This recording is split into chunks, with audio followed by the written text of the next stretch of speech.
प्रकाश विभव आणि आधार नामरूपास बुद्धी न जाणे आणि जाणे ही त्यास तो अपार शुद्ध परमात्मा मीच असे. माझे अपार स्वरूप समुद्रावरती जणू तरंग ब्रह्मा विष्णू महेश गणपती सूर्य चंद्र वरुण यम मिरविती देवी कुबेर ही तैसे जे. जो सर्वज्ञानी दयाघन मुनी हृदयी ज्याचे करीती ध्यान त्याचे बुद्धी उपाधी करुण मिथ्या भान मजची माझी होतसे.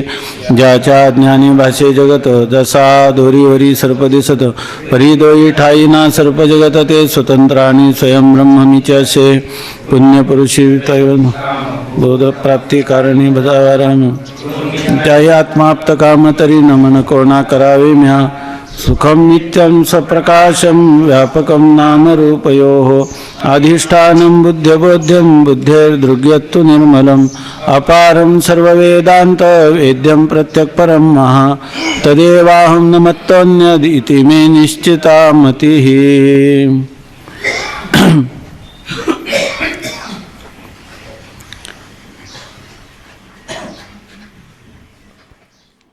चित्तस्य शुद्ध हे कर्म न तू अस्तुपलब्धये. कर्माने काय होईल? चित्ताची शुद्धी होईल. उपासनेने चित्ताची स्थिरता होईल, परंतु ज्ञान उत्पन्न होणार नाही. म्हणून एकदा अंतःकरण शुद्ध झालं, अंतःकरण स्थिर झालं की त्याच्या पुढं काय? ज्ञानोत्पत्ती होण्यासाठी ही कर्म आणि उपासनेने ज्ञानोत्पत्ती होणार नाही. फक्त त्याच्या असणारे जे प्रतिबंध आहेत, अंतःकरणाची चंचलता आणि अंतःकरणामध्ये असणारं मालिन्य किंवा त्याला मलदोष किंवा अंतःकरणात असणाऱ्या पाप वासना ह्या फक्त निवृत्त होतील. पुढे तुम्हाला जीव ब्रह्मैक्य ज्ञानासाठी काय करावं लागेल? अंतरंग साधन श्रवणादिकांचा अंगीकार करावा लागेल. आणि त्या ही जी कर्म आणि उपासना आहे ह्या साधनांना काय म्हणावं लागेल? बहिरंग साधनं. कारण श्रवणादिकांमध्ये त्यांचा उपयोग नाही. श्रवणादिकामध्ये साक्षात उपयोग कोणाचा आहे? श्रवण करण्यासाठी साक्षात उपयोग कोणाचा आहे?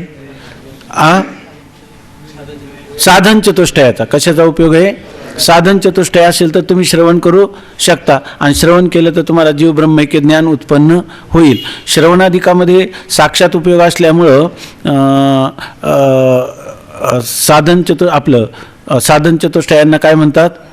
अंतरंग साधनं. आणि श्रवणादिकांचा साक्षात ज्ञानोत्पत्तीमध्ये उपयोग होत असल्यामुळे त्याला म्हणतात अंतरंग साधनं. आहे की नाही? कर्म आणि उपासने यांचा साक्षात ज्ञानोत्पत्तीमध्ये उपयोग नाही. त्यांचा उपयोगच नाही का? उपयोग आहे, पण तो कशासाठी? अंतःकरणाच्या शुद्धीसाठी आणि अंतःकरणाच्या स्थैर्यासाठी त्यांचा उपयोग असल्यामुळं त्यांना म्हणतात बहिरंग साधनं. ज्याचा श्रवणामध्ये किंवा ब्रह्मात्मैक्य ज्ञानोत्पत्तीमध्ये प्रत्यक्ष उपयोग होत नसून अंतःकरण शुद्धी किंवा अंतःकरणाची स्थिरता एवढे ज्याचे फल नसून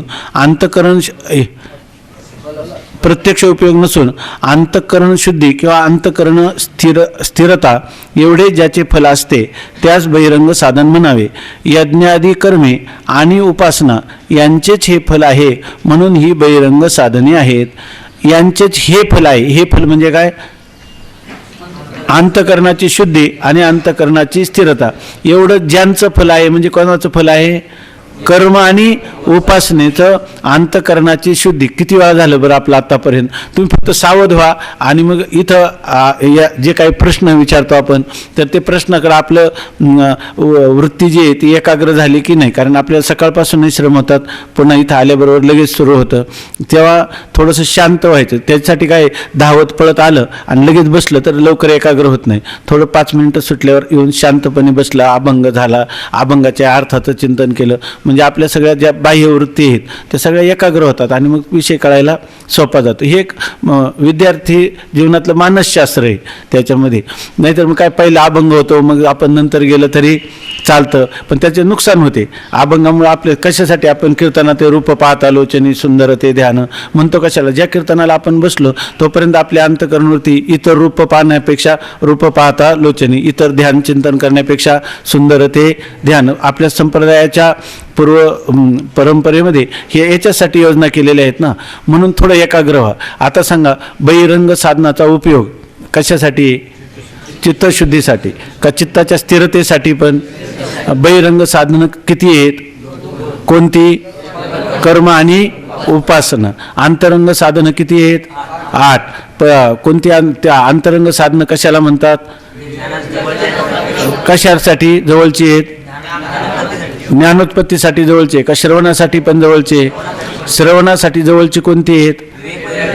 त्यांना सुद्धा काय म्हणतात? अंतरंग साधनं. आणि ज्ञानोत्पत्तीसाठी जवळची कोणती आहेत? त्यांना सुद्धा काय म्हणतात? अंतरंग साधनं. आणि ज्याचा उपयोग कशासाठी होत नाही? ज्ञानोत्पत्तीसाठी होत नाही, पण त्याचा उपयोगच होत नाही असं नाही. त्याचा उपयोग होतो, पण तो कशासाठी होतो? अंतःकरणाच्या शुद्धतेसाठी आणि स्थिरतेसाठी, आहे की नाही? अशी साधनं कोणती आहेत? कर्म आणि उपासना. त्यांना कोणती साधनं म्हणतात? बहिरंग. असं सगळं आपण लक्षात, हे चाललेलं काही कोणा एकासाठी नाही. आणि ही कथा जी आहे तर त्याचं तुकाराम महाराज म्हणतात, ऐकावी म्हणून कथा तैशी धरोनी राहे चित्ता. रामकथा भागवत कथा ऐकतो, ती जर आपण चित्तात धारण केली पाहिजे तर ही कोणाची कथा आहे? आत्मकथा आहे की नाही?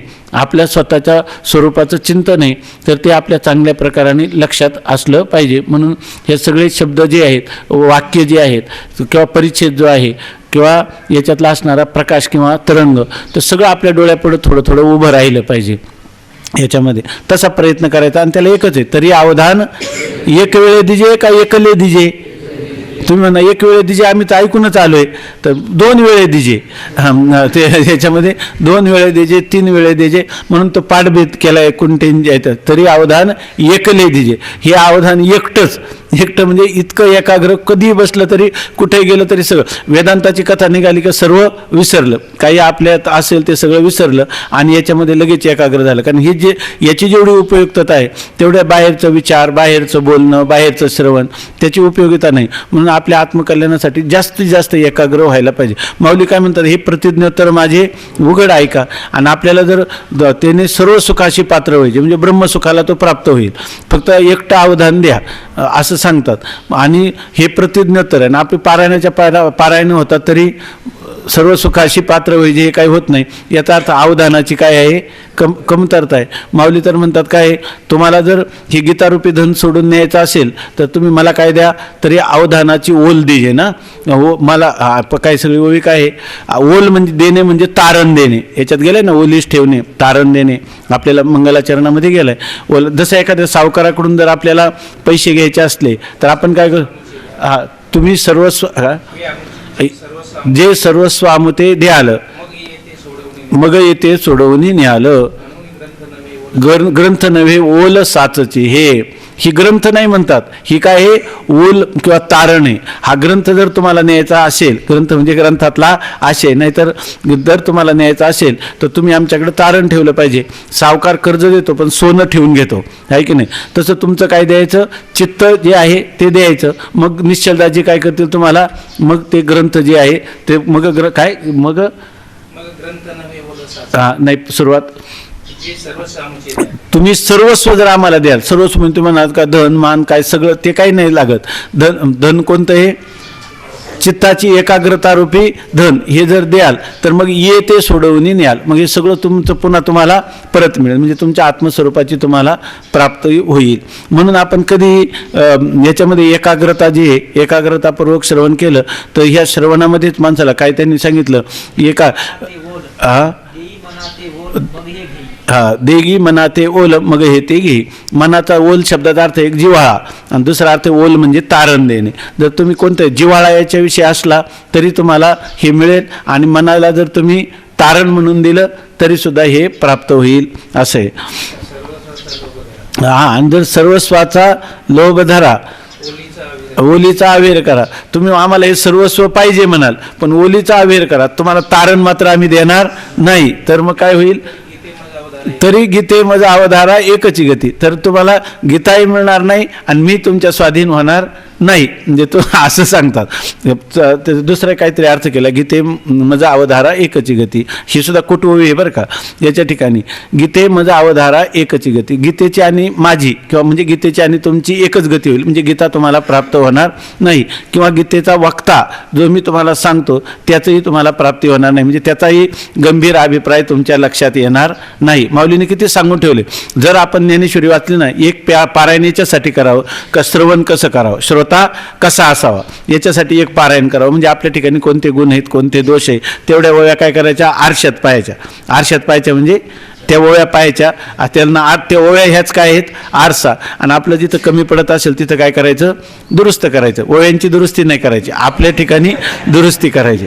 असं जर केलं, आणि एक असं आहे की त्याच्यामध्ये आपल्याला वक्ता कसं व्हावं असं वाटत असेल तर वक्त्याचे काय गुण आहेत हे ज्ञानेश्वरीमध्ये जेवढे सांगितले तेवढे कुठं आलेत की नाही जगाच्या वाङ्मयात सांगता येणार नाही. आपल्याला जर वाटत असेल की आपलं दुकान चालवायचं, आपल्याला चांगलं कीर्तनकार, प्रवचनकार, व्याख्याता व्हायचे, तर त्याचे काय गुण असले पाहिजे ते सर्व गुण ज्ञानेश्वरीमध्ये सांगितलेले आहेत. म्हणून या ठिकाणी हे सर्व ज्या गोष्टी आहेत त्या आपल्याला वक्ता पण आपण चांगला असलं पाहिजे आणि श्रोता पण चांगला असलं पाहिजे.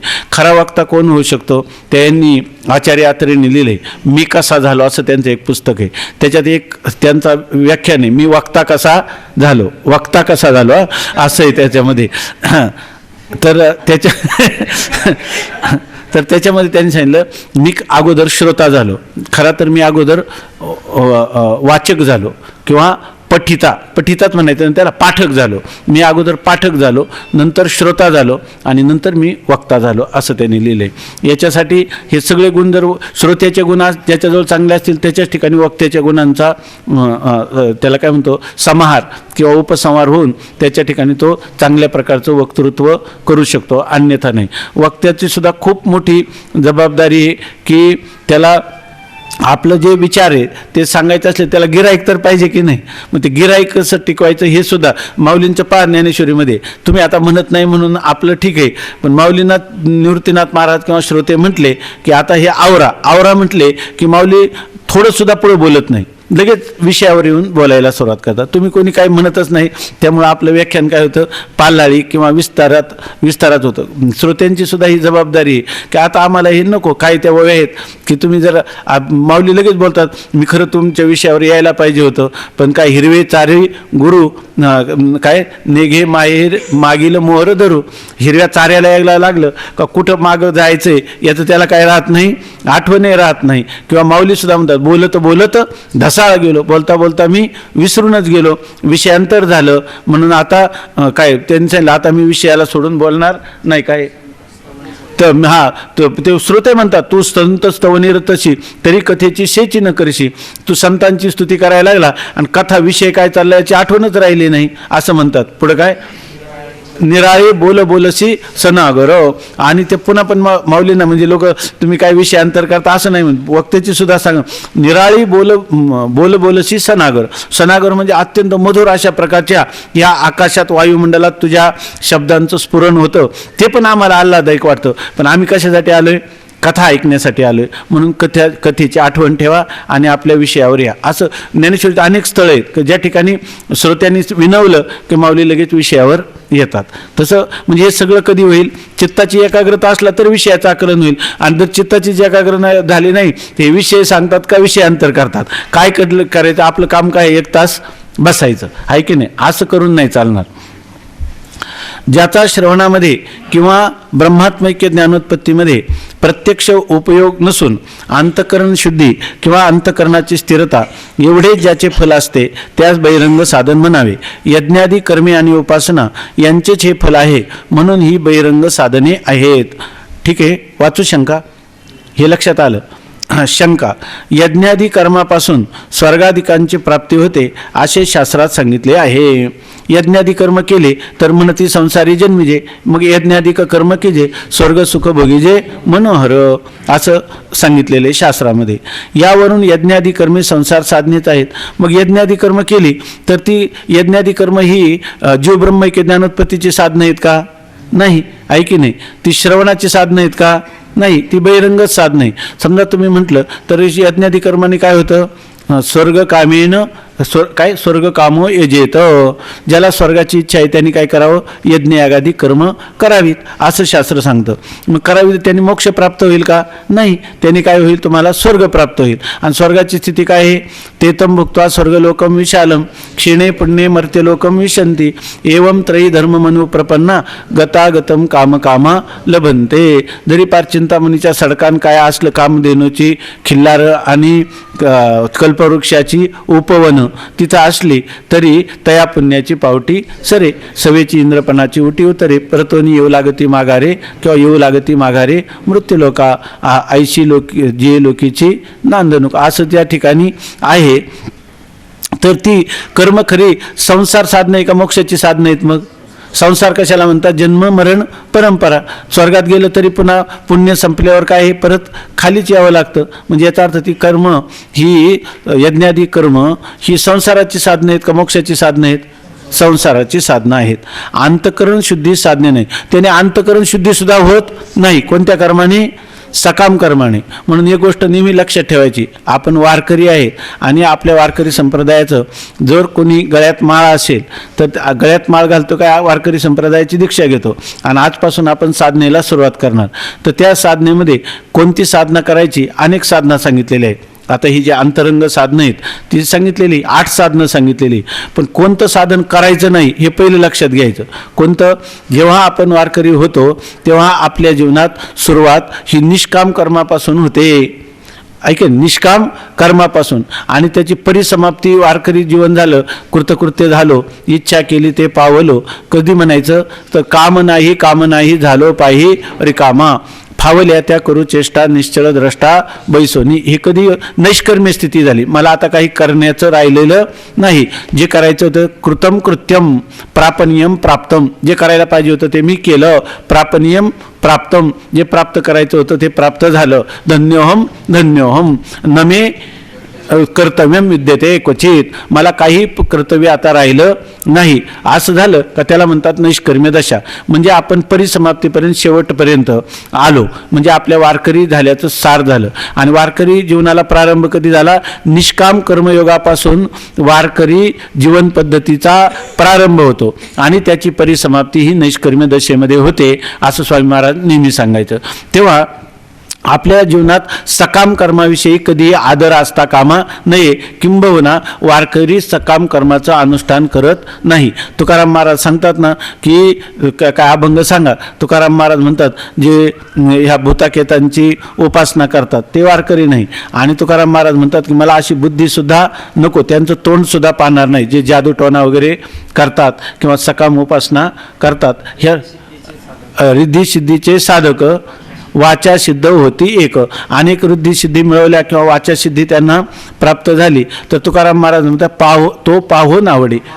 आम्हा तयाचा कंटाळा पाहो नावडे तो डोळा. आम्हाला त्याचा इतका कंटाळा आहे, जर सकाम उपासना करत असेल तर आम्हाला तो डोळ्यांनी पाहणं सुद्धा नको. म्हणून वारकऱ्यामध्ये सकाम उपासना कधीही नाही. आणि जर कोणी गंडादोरे वारकरी करीत असेल तर तो वारकरीच नाही. यावरून यज्ञादी कर्मे संसार साधनेत आहेत. ह्या सकाम कर्मांनी जर मनुष्याला अंतकरणाची शुद्धी सुद्धा होत नाही तर त्याला श्रवणाधिकांची योग्यता येईल का? आणि श्रवणाधिकाची योग्यता त्याला येत नाही तर त्याला जीव ब्रह्मैक्य ज्ञान उत्पन्न होईल का? म्हणून सकाम कर्माचा मनुष्याने दुरूनच त्याग केला पाहिजे. युक्तीने उपक्रम उपसंहारादी पाहून वेदांत वाक्याच्या तात्पर्य निश्चयास श्रवण असे म्हणतात. आता मनन. जीव ब्रह्माच्या अभेद निश्चयाला साधक युक्ती आणि भेद निश्चयाला बाधक युक्ती अशा यौक्तिक अद्वैत ब्रह्मचिंतनास मनन म्हणतात. श्रवणाचं स्वरूप पाहिलं आपण इथे. युक्ती म्हणजे कोणती? उपक्रम उपसंहारादी हीच युक्ती आहे की षड्लिंगपूर्वक वेदांतातली वाक्य किंवा जी वचनं आहेत त्याचा तात्पर्य म्हणजे त्या वक्त्याची इच्छा, वक्तुर इच्छा तात्पर्य, त्या तात्पर्याचा निश्चय करणं म्हणजेच काय?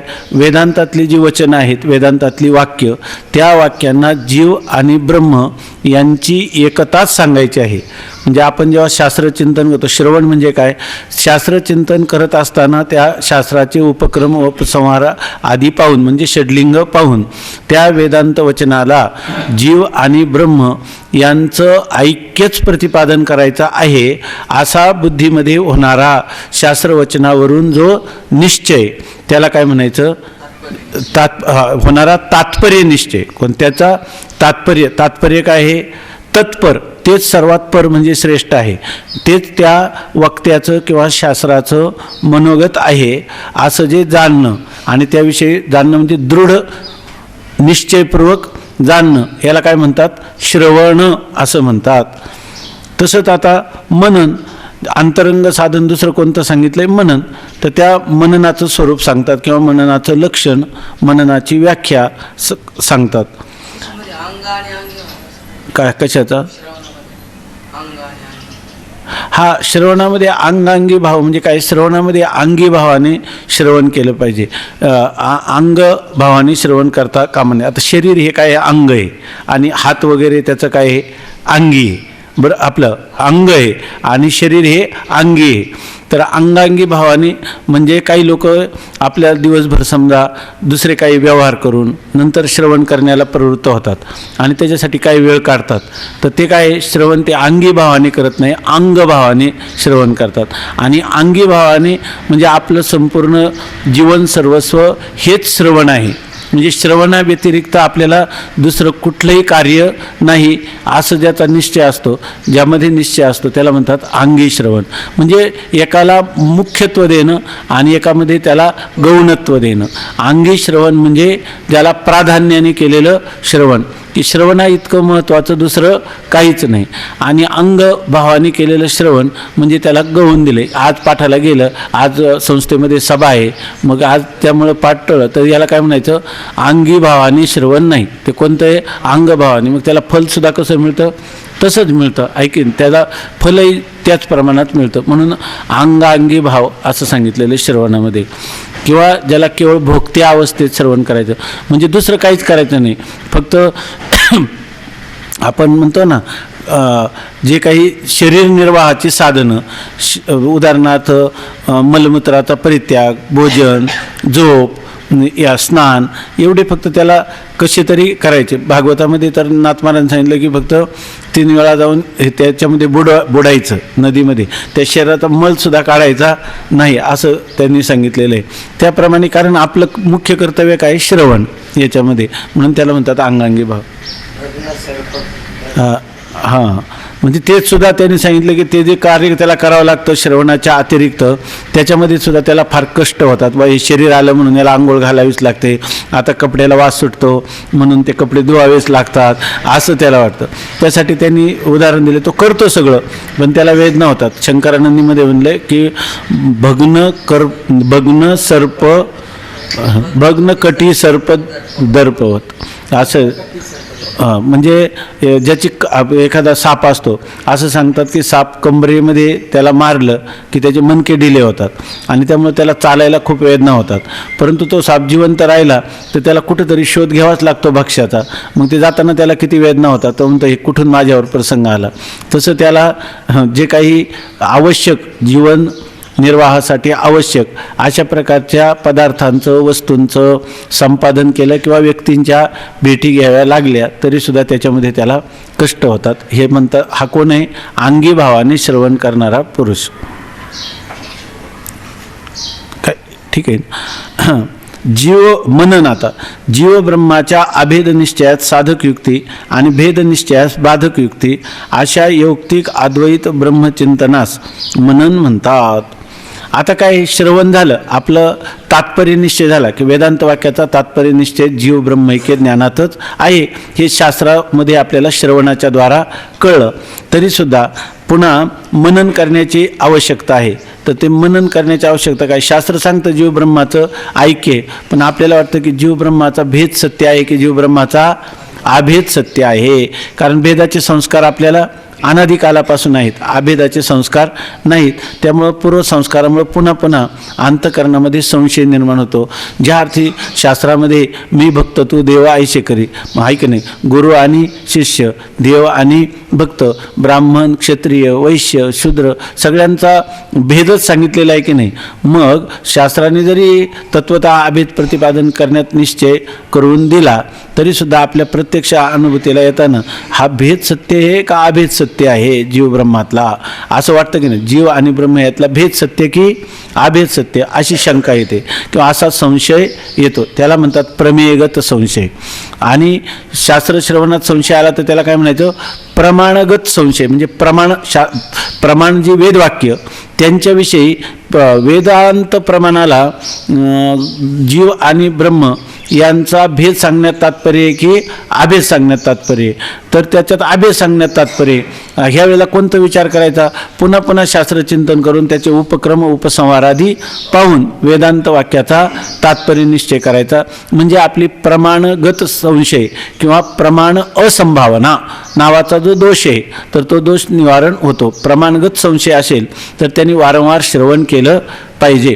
एका श्रवणात झालं नाही तर विचाररूप दुसरं श्रवण केलं पाहिजे. त्याच्यात झालं नाही तर विचाररूप तिसरं श्रवण केलं पाहिजे. पण एकदा शास्त्र किती गेलं तरी वेद अनंत बोलीला अर्थ इतुकाची साधिला असं जर त्याला कळलं तर मग त्याला आता शास्त्रचिंतन करून काही उपयोग नाही. आम्ही कोणतंही उपनिषद पहा, ब्रह्मसूत्र पहा, श्रीमद भगवद्गीता पहा, सगळ्यांचं तात्पर्य एकच आहे, जीवो ब्रह्मैव नापरा. हा जीव ब्रह्मरूप आहे असं कळलं तर त्याच्यापुढं शास्त्रचिंतनाचा काही उपयोग नाही. कारण शास्त्राचं तात्पर्य जीव ब्रह्मैक्य ज्ञान हे आपल्याला याविषयी तात्पर्याचा निश्चय झालेला आहे. मग एकदा निश्चय झाला तर आता तो निश्चय काय परत परत करायचा असतो का?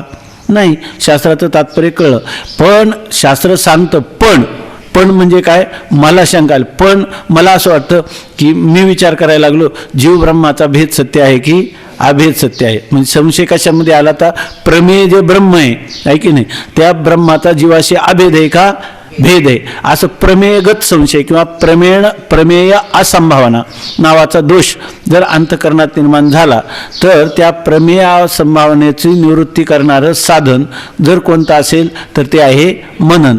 पण आता मनन म्हणजे काय करायचं? मनन म्हणजे काय करायचं आहे की नाही?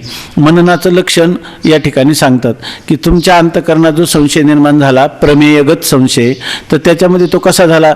जीव ब्रह्माचा भेद सत्य आहे की अभेद सत्य आहे असं तुम्हाला प्रमेय असंभावना किंवा प्रमेयगत संशय अंतःकरणात निर्माण झाला तर याला उपाय असा आहे की तिथून पुढे त्या मनुष्याने शास्त्र नाही समोर घ्यायचं, आपलं एकटंच एकांतात बसायचं आणि असं करायचं की जीव आणि ब्रह्म यांची एकता जेणेकरून होईल अशा त्या ऐक्याच्या साधक युक्ती आणि त्या जीव ब्रह्माच्या भेदाला बाधक युक्ती असं यौक्तिक अद्वैत म्हणजे केवळ अद्वितीय अखंड एकच ब्रह्म आहे अशा प्रकारचं जे चिंतन करणं अनुसंधान करणं त्याला म्हणतात मनन असं म्हणतात. आता इथं मागे युक्तीने उपक्रम उपसंहार आदी पाहून असं श्रवणाचं लक्षण केलं आणि इथं यौक्तिक अद्वैत ब्रह्मचिंतन असं म्हणतात. तर या यौक्तिक शब्दाचा अर्थ तिथं आणि इथं वेगळा आहे. तिथं यौक्तिक म्हणजे उपक्रम संहार उपसंहार हीच युक्ती आहे. युक्तीच तो योजना, तिथं योजना असा अर्थ घ्यायचा आणि इथं यौक्तिक म्हणजे युक्तीच्या द्वारा केलं जाणार. पण इथं युक्ती कोणती? उपक्रम उपसंहार नाही. ते शास्त्रामध्ये इथं उपक्रम उपसंहार नसून या ठिकाणी प्रमाण विचार आहे. म्हणजे आपल्याला कोणती ज्ञान होतात ते ज्ञान होण्याची साधन आहे प्रत्यक्ष प्रमाण, अनुमान प्रमाण, उपमान प्रमाण, शब्द प्रमाण, अर्थापत्ती आणि अनुपलब्धी किंवा अभाव प्रमाण अशा 6 प्रमाणाच्या द्वारा आपण चिंतन करण्याचा प्रयत्न करायचा. आणि तो कोणत्या दिशेने करायचा? की जीव आणि ब्रह्म हे एक आहे याला साधक ज्या युक्ती असे दृष्टांत उदाहरण उपपत्ती किंवा त्याला युक्ती असं म्हणतात किंवा प्रमाण यांच्याद्वारा त्याचा विचार करायचा. आणि जीव ब्रह्माचा भेद वाटतोय ना तर भेदाला बाधक म्हणजे आपल्या बुद्धीमध्ये असं वाटत गेलं पाहिजे की जीव ब्रह्माचा भेद असणं शक्य नाही. मग भेदाला बाधक म्हणजे त्या भेदाचा बाध जेणेकरून होईल अशा प्रकारच्या युक्ती म्हणजे असं प्रमाणाच्या द्वारा चिंतन करणं. आणि ते कुठं त्याचं पर्यवसान झालं पाहिजे? युक्तीत अद्वैत म्हणजे जीव आणि ब्रह्म याच्यामध्ये कोणत्याही प्रकारचं द्वैत नाही असंच प्रकारचं एकमेवाखंड ब्रह्मच आहे अशा प्रकारचं एकमेवाद्वितीय ब्रह्माचं चिंतन अनुसंधान करणं याला मनन म्हणतात. आता हे शास्त्रवचन आहे का याच्या पुढं? नाही. हा एकटाच बसला आणि चिंतन करायला लागला. आता एक गोष्ट आहे की शास्त्राच्या वचनाचं जे तात्पर्य झालं शास्त्र वाक्य वचनावरून जे तात्पर्य काढलं त्या तात्पर्याला अनुकूल युक्ती करायच्या आणि प्रतिकूल युक्ती करायच्या. पण आपल्याला काही सुचणारच नाही युक्ती उदाहरणं. तर हे रज्जू सर्पाचं स्वप्नाचं ही उदाहरणं कोणी दिलेली?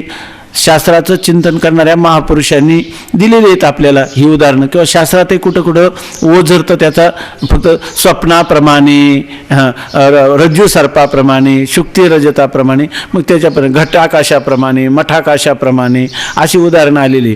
तर ह्याच उदाहरणं आपण डोळ्यापुढं घ्यायची, जरी आपल्याला सुचली नाही तरी, आणि त्याचं मनन करायचं. म्हणून या ठिकाणी आणि त्याचं पर्यवसान काय झालं पाहिजे, मनन योग्य, श्रवण योग्य झालं असं कधी म्हणायचं, जर वेदांत वाक्याच्या विषयी तात्पर्य निश्चय झाला तर आपल्या श्रवणाचं फल आपल्याला मिळालं. तसं मननाचं फल कधी मिळालं, तर जीव आणि ब्रह्म यांचा अभेदच आहे असं आपल्या निश्चयाकडं त्या युक्ती, ती उदाहरणं घेऊन गेली. आणि जीव ब्रह्माचा भेद मिथ्या आहे, जीव ब्रह्माचा भेद सत्य नाही असं जर आपल्याला मनोमन वाटायला लागलं तर याचा अर्थ आपलं मनन किंवा आपलं जे मनन रूप असणारा अंतरंग साधन ते योग्य दिशेने चाललेलं आहे असा त्याचा अर्थ. तर आता मनन, जीव ब्रह्माच्या अभेद निश्चयात साधक युक्ती आणि अभेद निश्चयात बाधक युक्ती, आपलं भेद निश्चयास बाधक युक्ती अशा यौक्तिक अद्वैत ब्रह्मचिंतनास मनन म्हणतात. आता या ठिकाणी यौक्तिक म्हणजे कशा युक्ती करायच्या, कोणत्या युक्तीनं, दृष्टांतानी. तर या ठिकाणी आपण अर्थ काय केला, प्रमाण विचाराने. तर त्याच्याविषयी थोडंसं दिले, तुम्ही म्हणत असेल तर सांगतो थोडं. आता काय करायचं, जीव ब्रह्माच्या ऐक्याला साधक युक्ती सांगायच्या. तर सांगू का हे, पहिल्यांदा त्यांनी सांगितलं जीव ब्रह्माचं ऐक्य हे अनुमानाने किंवा तर्काने आपण करायचं. कारण ह्याच्यामध्ये काय अनुमान करायचं, तर्क करायचे.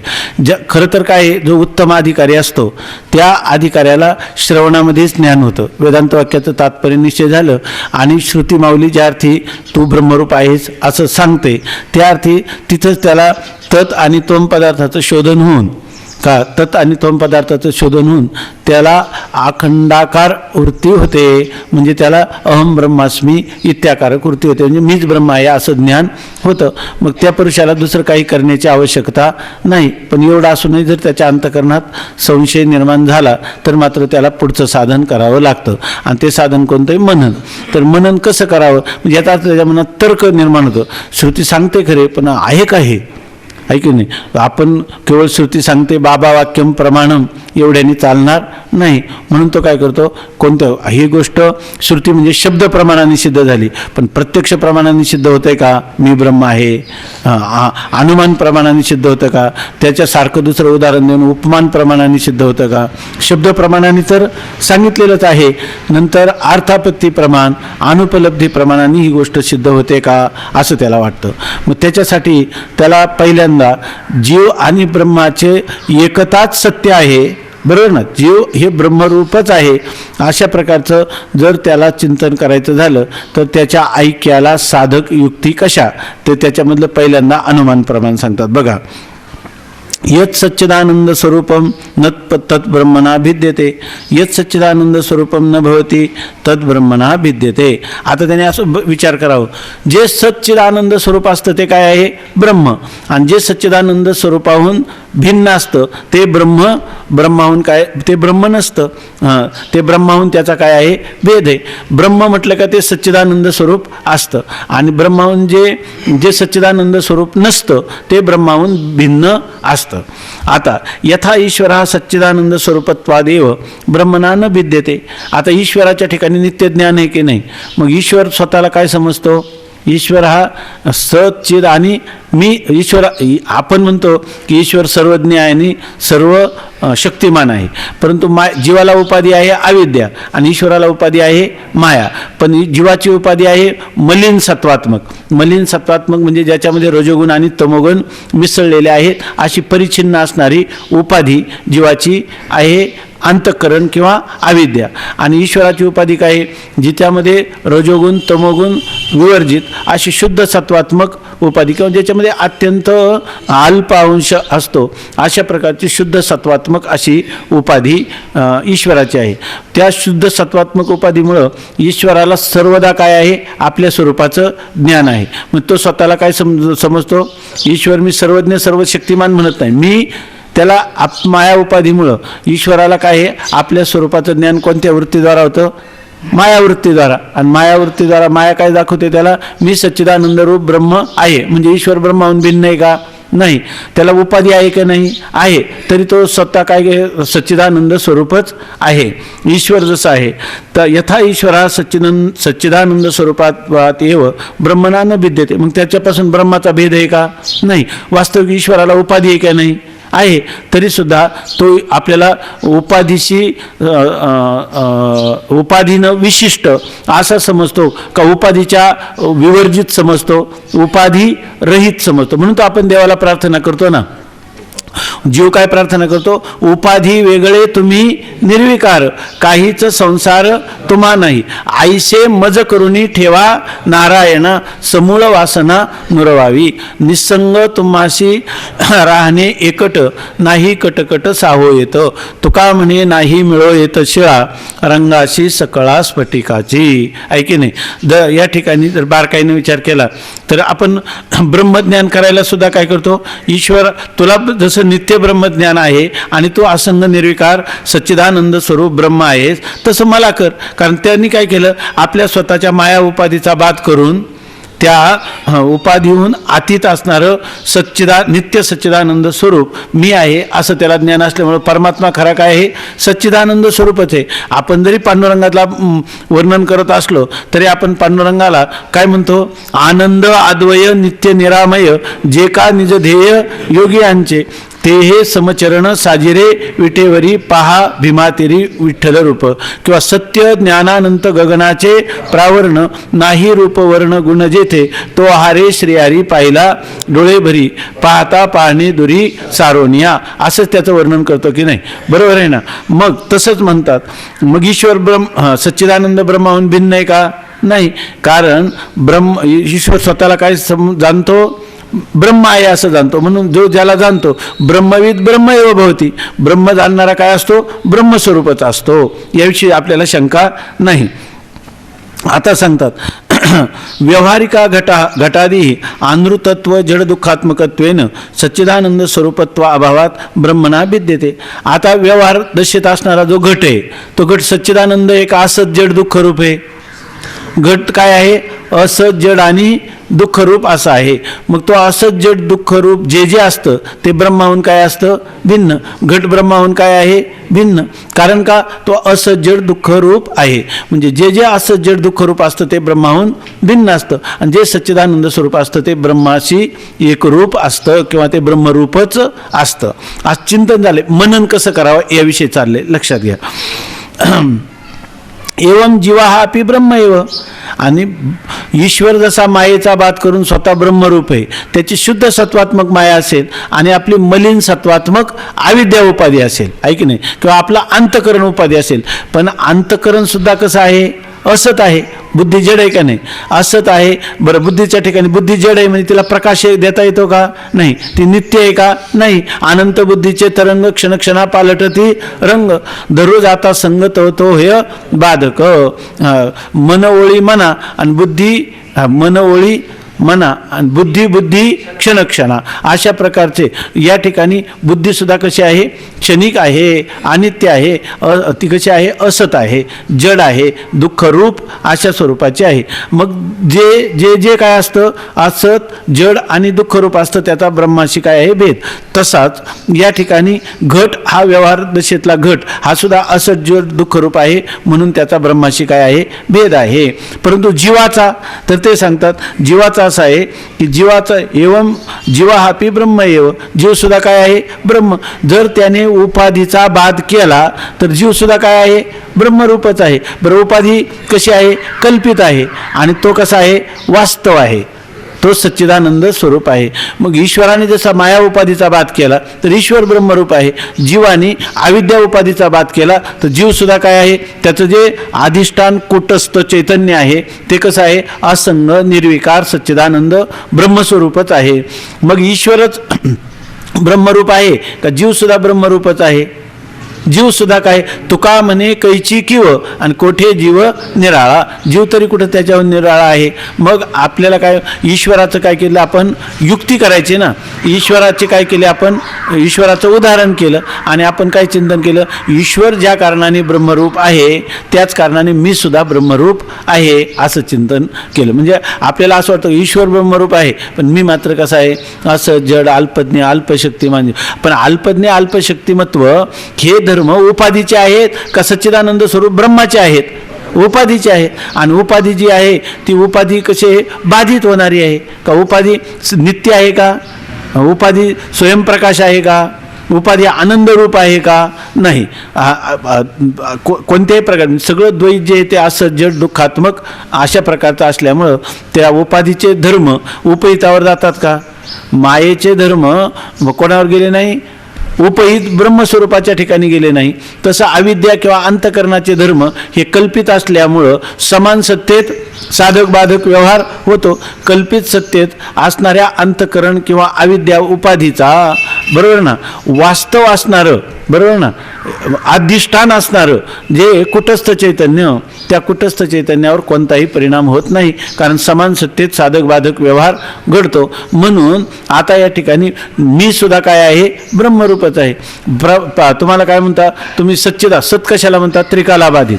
मला एवढ्या जागृती, स्वप्न, जन्म, मरण आले तरी मी एकच आहे की नाही? बाल, तरुण, वृद्ध, मरण, जन्म, आज, उद्या, परवा सगळ्या ठिकाणी माझं अस्तित्व आहे की नाही? मी सर्वांना जाणतो की नाही? माझं जाणण्यासाठी कोणाची आवश्यकता आहे का? मी स्वयंप्रकाश आहे. ज्याच्यावर परमप्रीती असते त्याला काय म्हणतात? ज्याच्यावर सर्वात परमप्रीती असते तो पदार्थ कसा असतो? आनंदरूप. माझं सर्वात अधिक प्रेम कोणावर आहे? माझ्यावरच आहे. म्हणजे माझा आत्मा काय आहे? आनंदरूप आहे. म्हणजे मीच काय आहे? आनंदरूप आहे. त्या अद्वैत मकरंदामध्ये लिहिले श्लोक सगळा सांगा जर मला आठवायचं नाही.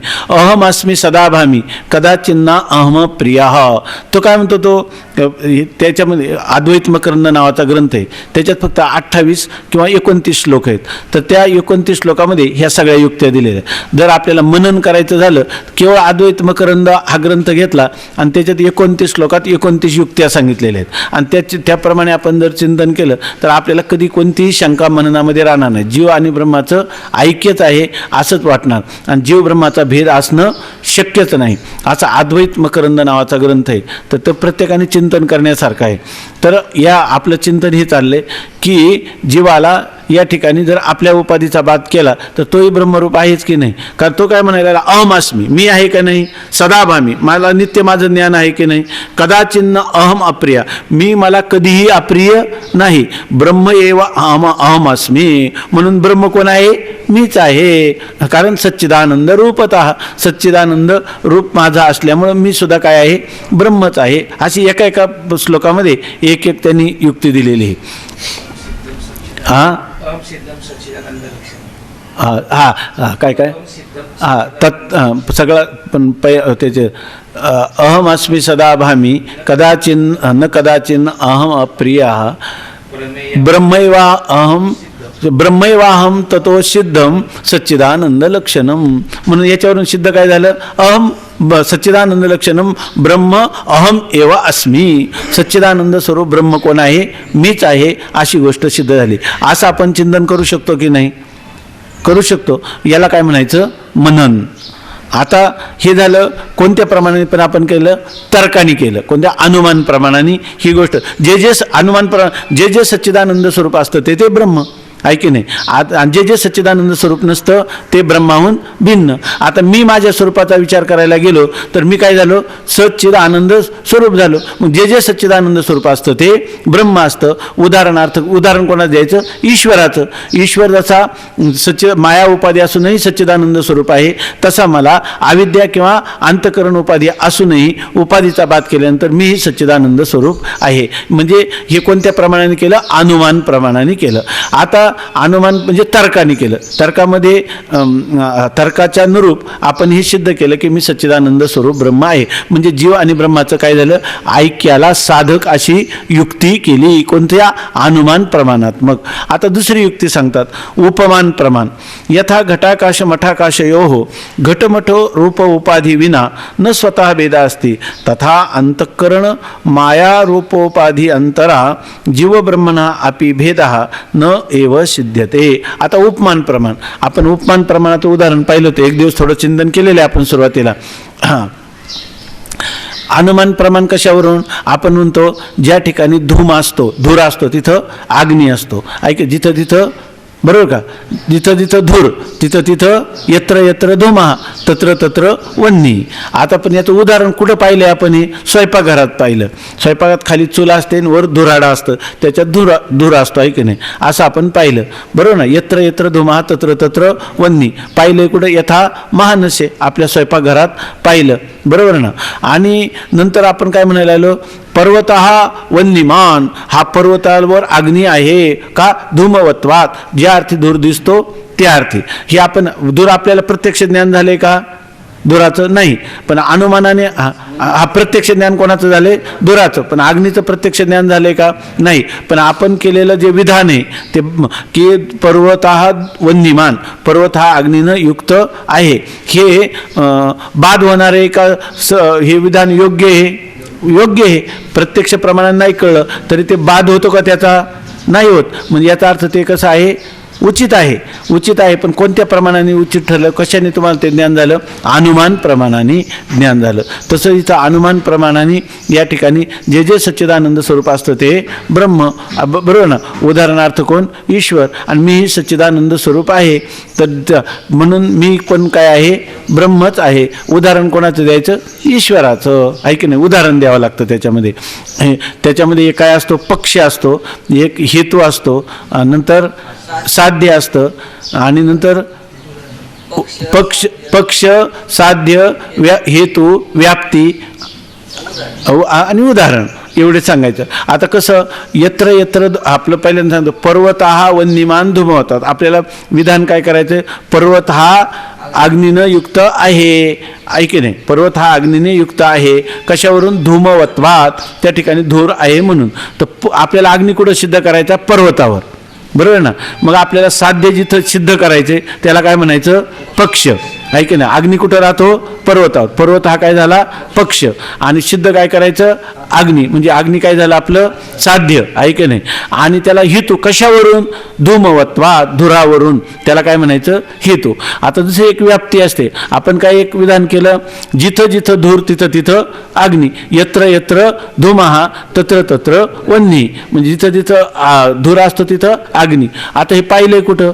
उदाहरण तर द्यावं लागेल ना तुम्हाला. यथा महानसे, ज्याप्रमाणे स्वयंपाक घरात, असं आपण इथं अनुमान केलं की नाही? तिथं महानस उदाहरण दिलं काय?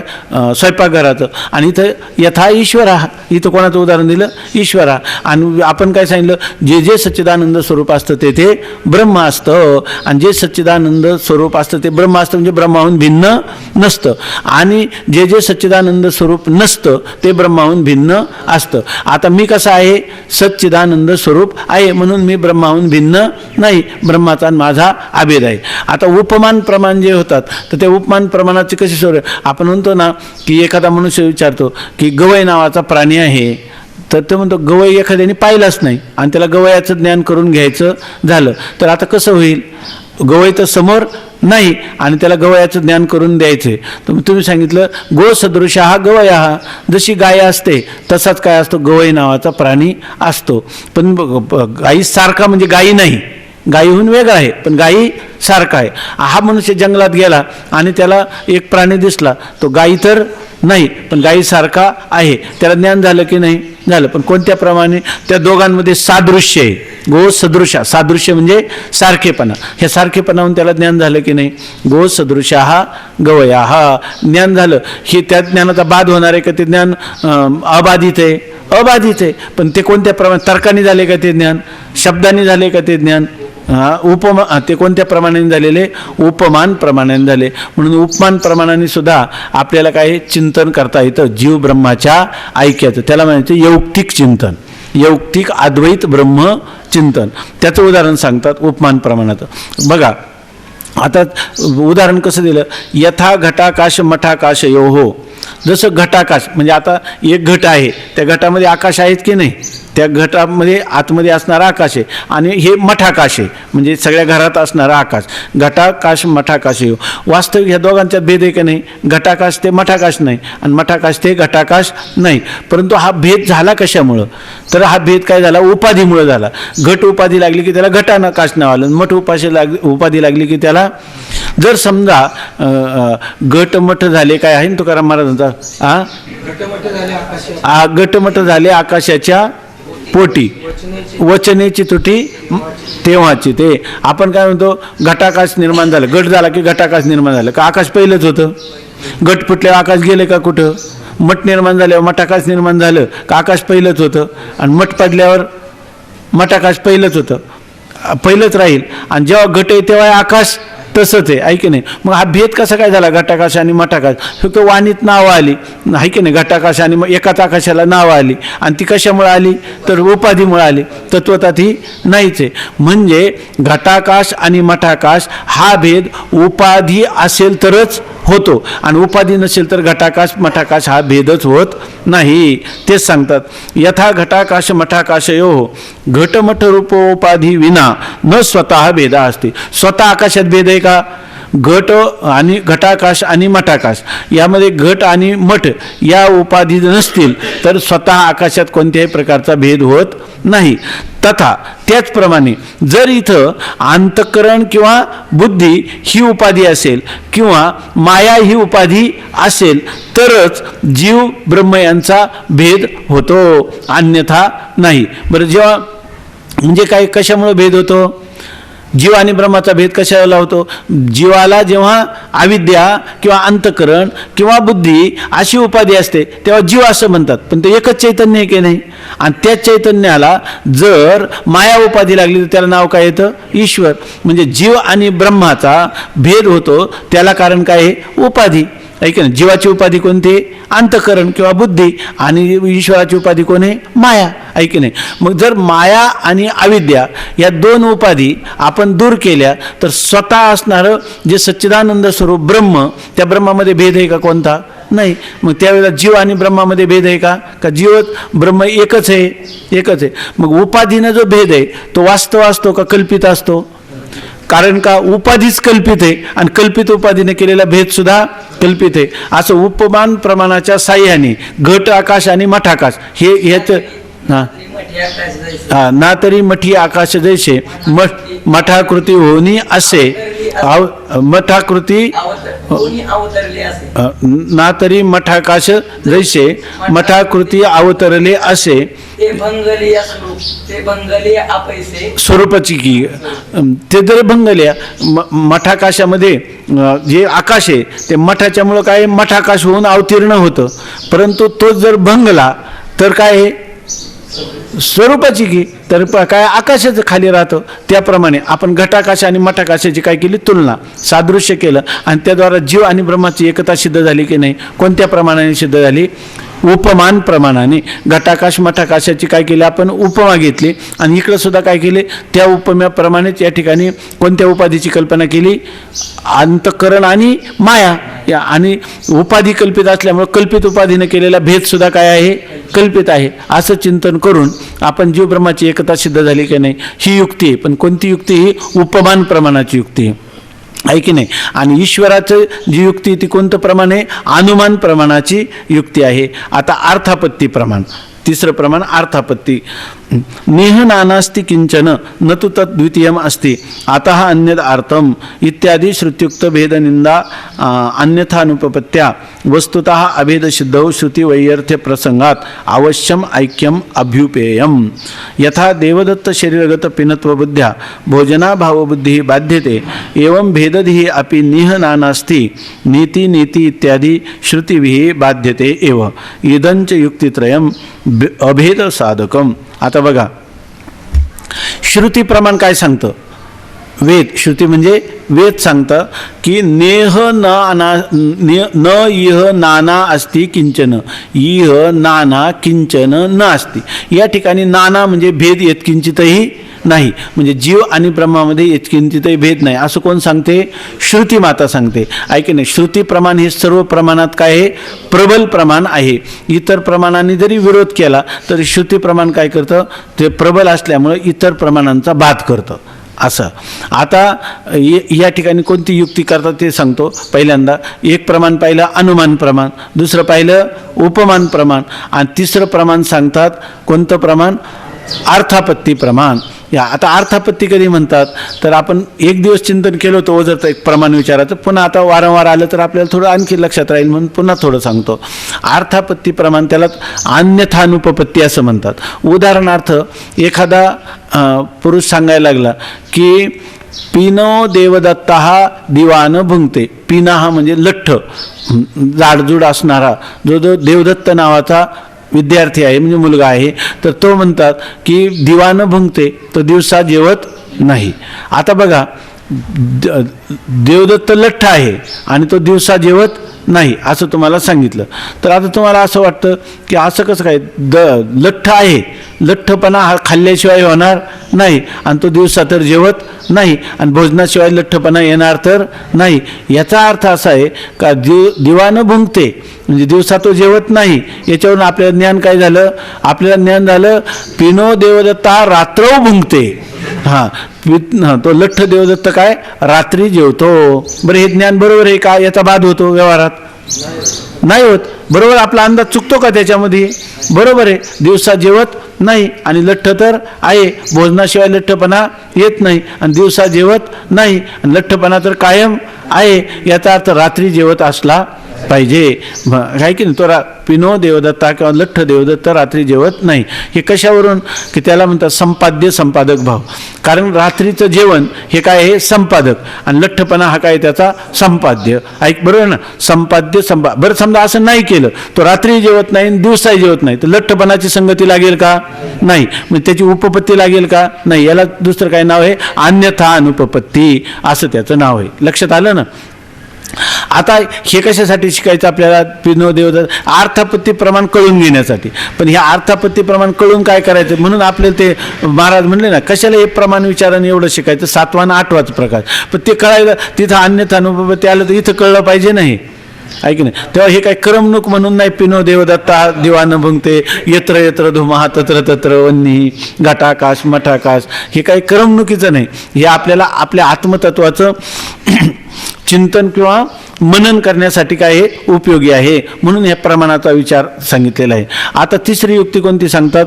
तिसरी युक्ती सांगतात अन्यथानुपपत्ती किंवा त्याला काय म्हणतात? अर्थापत्ती प्रमाणाने तुम्हाला जीव ब्रह्माचा अभेद सिद्ध करायचा. तर याविषयी श्रुती माता असं सांगते, नेह नानास्ति किंचन. श्रुती काय सांगते? या ठिकाणी नाना काहीच नाही, म्हणजे जीव आणि ईश्वर वगैरे काही नाही, एकच काय आहे?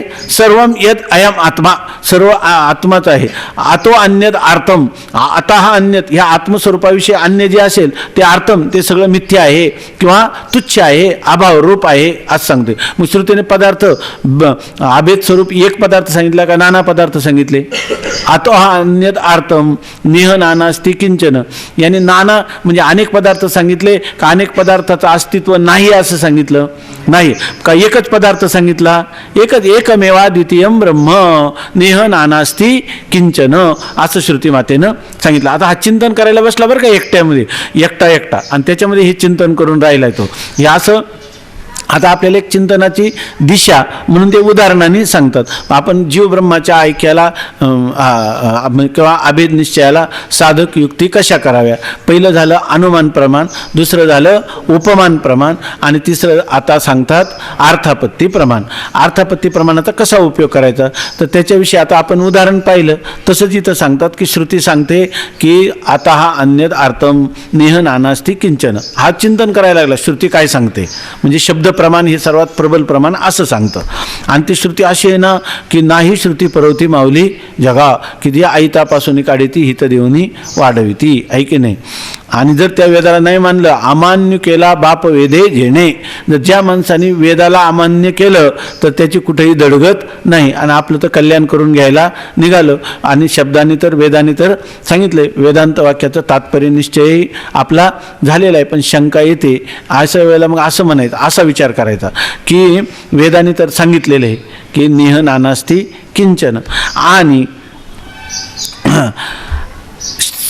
वेदांनी पुन्हा काय केलंय, भेदाची निंदा केली. यऊ उदरम अंतरम कुरुते अथस तस्य भयम भवती. वेद सांगतो जर जीव आणि ब्रह्मात उदरम अंतरम कुरुते, यत्किंचित जरी त्यांनी थोडा भेद केला, स देवानाम पशु, तो देवतांचा काय आहे, पशु आहे. जसं आपण एखादा पशु पाळतो ना, आणि मग काय करतो, त्याला खायला प्यायला घालतो आणि नंतर पुन्हा काय करतो, नांगराला जोडतो. तसा हा यज्ञ यागाधिक करतो, ऐके ना. देवान भावयता अनेन ते देवा भावयंतो वाह, आणि परस्परम भावयंता श्रेय परम वाप्स्यथ. या ठिकाणी तर नांगराला जोडतो आणि त्याच्याकडून काम करून घेतो आणि संध्याकाळी आलं की त्याला कडबा पण टाकतो. तसा हाक जीवानी काय करायचं, देवाची उपासना करायची, स्वर्गादी लोकांचा भोग त्याला देव देतो, ऐके नाही. आणि पुन्हा काय म्हणजे देवाला काय करतो, तो बली किंवा उपहार समर्पण करतो, बरोबर आहे ना. आणि पुन्हा देवाला बली उपहार करतो म्हणजे देवही संतुष्ट होतात आणि तो त्याला काय करतो, भोग पुरवतो म्हणजे तोही संतुष्ट होतो. जन्ममरण परंपरा खंडित होते का, नाही. कारण का, देव वेगळा आणि मी वेगळा. मग असा जो करतो तो देवानाम पशु, आणि त्याला काय होतं, पुनरपी जननम पुनरपी मरणम, अशी स्थिती कोणी सांगितलेली, वेदाने सांगितलेली आहे. आणि मग जर आपण असं चिंतन करावं, इथं काय चिंतन करावं, जर वेदाला भेद मान्य असता तर आता हा अन्यद अर्थम निह नानास्ती किंचन स देवानाम पशु यऊ दरमांतरम कुरुते, असे वचन श्रुतीने दिले असते का. बरं, श्रुती काय आहे, जी गोष्ट आपल्याला ज्ञात नाही त्याचं ज्ञान करून देण्यासाठी श्रुती हे सर्वात प्रबल प्रमाण आहे. तेव्हा आपण आपलं डोकं चालावं की या श्रुतीचं प्रमाणाने मान्य केलं पाहिजे. कारण श्रुतीनं भेद सांगितला असता का नाही, आणि ज्या अर्थी श्रुतीने भेद सांगितला नाही तर त्या अर्थी भेद काय आहे, मिथ्याच आहे. ज्या अर्थी श्रुतीनं अभेद सांगितला त्या अर्थी अभेद काय आहे, सत्यच आहे. आणि कशावरून, ज्या अर्थी जर असा असतं तर श्रुतीनं सांगितलं असतं की नाही, भेद सांगितला असता की नाही.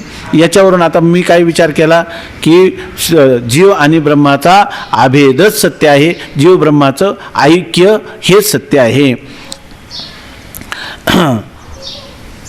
आणखी पण असा विचार करावा, जर समजा आपण म्हणलं नाही पण भेदच सत्य, मग श्रुती काय झाली, श्रुतीला व्यर्थता येईल की नाही. ज्या श्रुतीने ऐक्य प्रतिपादन केले त्या श्रुती काय झाल्या, व्यर्थ. आणि मातेची जो थाने फाडी वेदा निंदितो चांडाळ, असंच आहे का. मग मला वाटतं प्रमाण थोडंसं वेगळं आहे याच्या ठिकाणी. तया जोडी कोणते वेदा निंदितो चांडाळ भ्रष्ट सुतकिया खळ, असं लिहिलंय त्यांनी. तो काय, वेदाची जो निंदा करतो तो काय, भ्रष्ट मनुष्य, तो सुतकी आहे, तो खल आहे असं म्हणलं. मग आपल्याला सुतकी व्हायचं का खल व्हायचं, कोणतंच व्हायचं नाही. म्हणून आपण काय केलं पाहिजे, वेदाचंच मनोगत मान्य केलं पाहिजे. हे कशावरून ठरवलं, अर्थापत्तीप्रमाणे. जर वेदाने सांगितलं, जसं देवदत्त जर भोजन नसतं तर लठ्ठ झाला नसता, तसं श्रुतीला जर हे मान्य असतं तर श्रुतीनं सांगितलं नसतं. ज्या अर्थी श्रुतीनं सांगितलं त्या अर्थी तेच काय आहे, सत्य आहे असं सांगतात. म्हणजे काय होतं, त्याच्या भेदबुद्धीचा काय होतो, बाध होतो. आणि पुन्हा सांगतात ही, याला काय म्हणायचं, ही युक्ती झाली की नाही, कोणत्या प्रमाणाने झाली, ज्या अर्थी श्रुती सांगते. जसं ज्या अर्थी देवदत्त लठ्ठ आहे तर त्या अर्थी काय आहे, तो रात्री भोजन करतो. ज्या अर्थी श्रुती सांगते त्या अर्थी जीव आणि ब्रह्माचा अभेदच काय आहे, सत्य आहे. हे कोणत्या युक्तीनं केलं तुम्ही, अर्थापत्ती प्रमाणाने केलं. ह्या झाल्या जीव आणि ब्रह्माच्या ऐक्याला साधक युक्ती. आता जीव आणि असं जरी वाटलं तरी माणसाला काय, पुन्हा पुन्हा अनंत जन्माच्या संस्काराने पुन्हा वाटतं नाही पण जीव ब्रह्माचा भेदच सत्य वाटतो, असं वाटतं. मग जीव ब्रह्माचा भेद सत्य तर आता काय करावं लागेल, पुन्हा मनन करावं लागेल. जीव ब्रह्माचा भेद कसा आहे, काय भेदाला बाधक अशा प्रकारच्या युक्ती कराव्या लागतील. जीव ब्रह्माचा जेणेकरून भेद सांगतात त्या भेदाचा काय झाला पाहिजे, निराश झाला पाहिजे. म्हणजे जीव ब्रह्माच्या भेदाला बाधक असं यौक्तिक अद्वैत ब्रह्म चिंतन केलं तर त्याला काय म्हणतात, मनन. पण आता जीव ब्रह्माच्या भेदाला बाधक अशा प्रकारचे यौक्तिक चिंतन करायचं म्हणजे काय, कसं करायचं. केवळ आपण एकटं बसलं तर असं चिंतन करण्याची एक दिशा आपल्याला पाहिजे ना. प्रमाण 3 पायलीवर, एक अनुमान प्रमाण पाहिलं, दुसरं उपमान प्रमाण पाहिलं आणि तिसरं अर्थापत्ती, आणि 3 प्रमाणाने जीव ब्रह्माच्या ऐक्य म्हणजे अभेद निश्चयाला साधक युक्ती केल्या. पण हा भेद निश्चय पुन्हा पुन्हा डोकं वर काढतो, तर त्याला बाधक अशा प्रकारचं यौक्तिक चिंतन कसं करायचं याविषयी आता सांगतात. ठीक आहे ना. हां, काय त्या अमृतानुभवामध्ये प्रत्यक्ष प्रमाण सांगितले. प्रत्यक्ष प्रमाण म्हणजे मीच ब्रह्म आहे यालाच काय म्हणतात, प्रत्यक्ष ज्ञान. अंतःकरण वृत्ती आणि पदार्थ यांचं एकदेश स्थितित्व त्याला प्रत्यक्ष ज्ञानाचे म्हटलेले, म्हणून तिथं तसं बोललेलं आहे. पण आपल्याला काय झालं आहे की इंद्रियांच्या द्वारा जे गम्य आहेत, हे जे काल सांगितलं, हा काय म्हणतात, तुम्ही कुठं होते पाठाला त्याच्यामध्ये, हा अमृतानुभव सांगितलं तेच म्हणून.